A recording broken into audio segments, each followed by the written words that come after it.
Yann Le Garçon, directeur général de Cosmos, qui opère Radio Player. Bonjour Anthony, bonjour à tous. Alors nous avons déjà parlé avec Olivier de Radio Player au cours de l'émission publiée le 1er mai 2021. Alors Radio Player, c'est une plateforme qui agrège les principales radios françaises. C'est le portail unique pour écouter les radios et leurs podcasts, quel que soit l'appareil connecté, smartphone, ordinateur, enceinte, tableau de bord de voiture, télé, etc. L'intérêt de Radio Player réside dans le fait que ce sont les radios qui s'allient et maîtrisent ensemble l'interface de diffusion par IP et non pas un acteur tiers qui ne respecte pas ou ne collabore même pas forcément dans l'intérêt des éditeurs.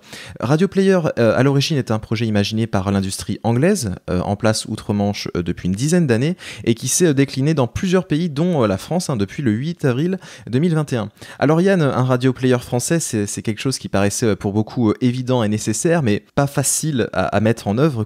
Déjà, comment l'initiative s'est-elle concrétisée ? Je veux dire, depuis combien de temps ce projet est-il dans les cartons, et qu'est-ce qui a fait que la quasi-totalité des groupes radio français s'est enfin décidé à collaborer sur le plan technologique? C'était effectivement une nécessité et depuis longtemps, les radios réfléchissent à une solution pour se réunir au sein d'une application qui serait présente à la fois sur un site, mais aussi sur le mobile, dans la voiture, sur la télé. C'est un projet qui est devenu plus concret il y a à peu près 1 an et demi maintenant et qui s'est concrétisé par la création d'une société que je dirige, qui s'appelle donc Cosmos et qui a été lancée l'été dernier. En 6 mois, on a réussi à tous se mettre d'accord sur un modèle, sur des fonctionnalités, sur des règles de fonctionnement. Et je pense que c'est une très bonne chose pour l'industrie radio et aussi pour les auditeurs.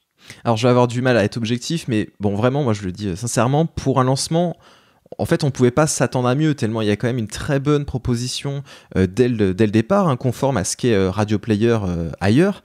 Mais forcément, j'ai quelques réticences que j'avais déjà exprimées, et on va en parler ensemble. D'ailleurs, parmi les différents retours que j'ai pu percevoir, il y a surtout la question de l'ergonomie pour l'écoute des podcasts sur smartphone. Pas possible de télécharger des épisodes ou de créer des listes de lecture, par exemple, ou le fait que le catalogue est restreint. Il n'y a pas Skyrock, il y a assez peu de radios associatives, pas de radio étrangère.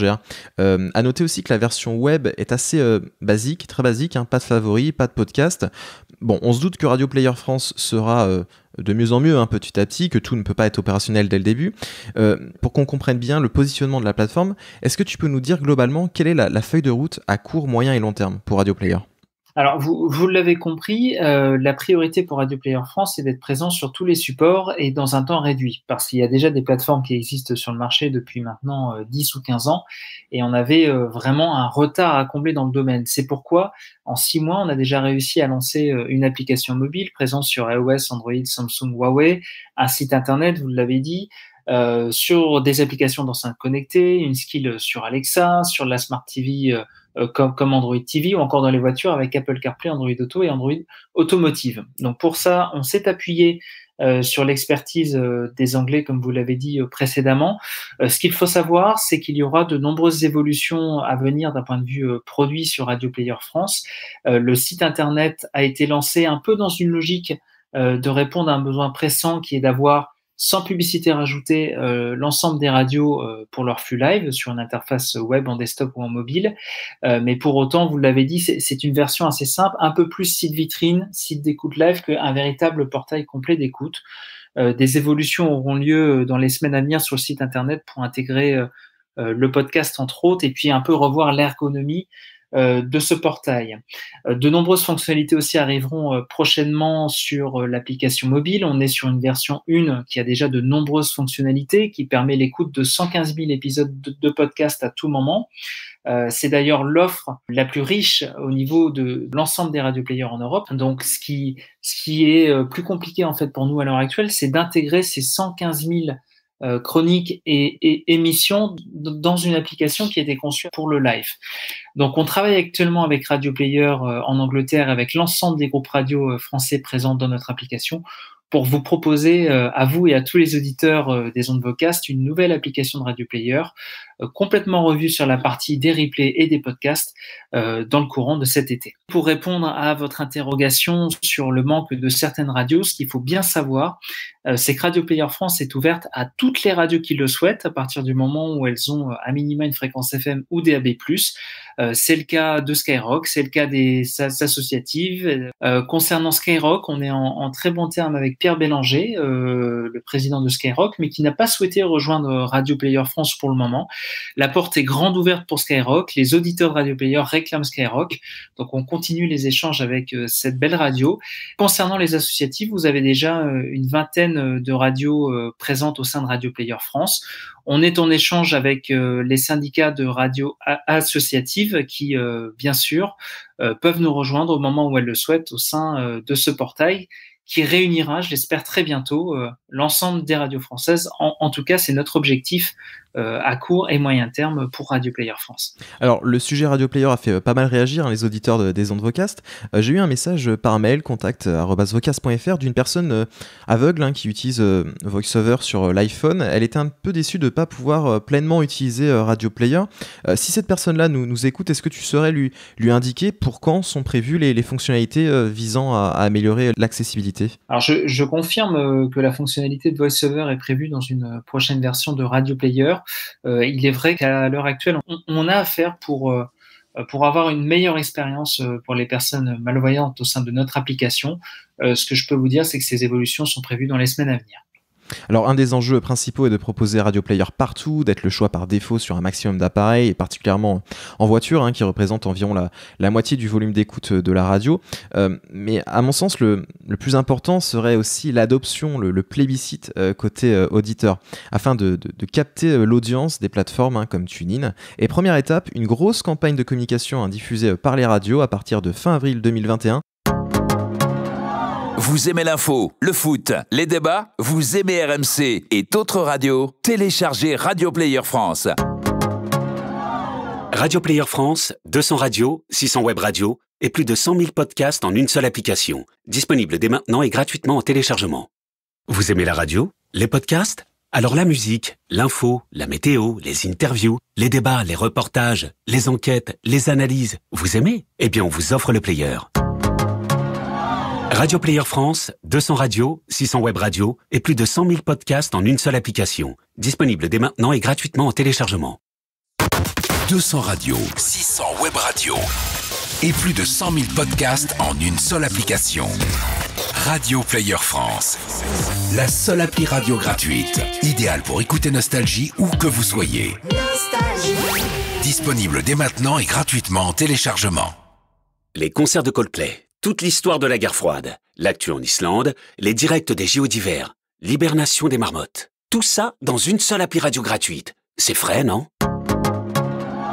Radio Player France, 200 radios, 600 web radios et plus de 100 000 podcasts en une seule application. Disponible dès maintenant et gratuitement en téléchargement. Alors, une campagne promotionnelle qui a permis de rebooster les applications sur les stores. Comment tu vois les choses, Yann, pour la suite? Est-ce que vous allez chercher à convaincre et avoir le plus d'utilisateurs possible, ou est-ce que l'objectif est avant tout de travailler du côté des constructeurs, des entreprises technologiques, pour que Radio Player soit une porte d'accès à la radio par défaut? Eh bien, Anthony, je vais vous faire une réponse de Normand que je suis, c'est-à-dire sur les deux côtés. Je m'en doutais. Forcément. Donc, on va chercher à convaincre tous les auditeurs de rejoindre Radio Player France, et pour cela, une grosse campagne de communication ne suffit pas. On a beau avoir un accès et des accords avec presque l'ensemble des radios françaises aussi dans la diffusion de messages promotionnels. Si le produit n'est pas bon, si le produit n'est pas présent sur l'ensemble des plateformes d'écoute des auditeurs, et si ce produit-là, Radio Player France en l'occurrence, ne propose pas les radios que les auditeurs aiment, on n'a aucune chance de succès. Donc le plus important pour moi, c'est d'avoir un produit qui évolue en permanence, c'est d'avoir une visibilité et de prouver par A plus B que pour un auditeur lambda, on a une proposition meilleure que les autres plateformes d'écoute de la radio sur les stores.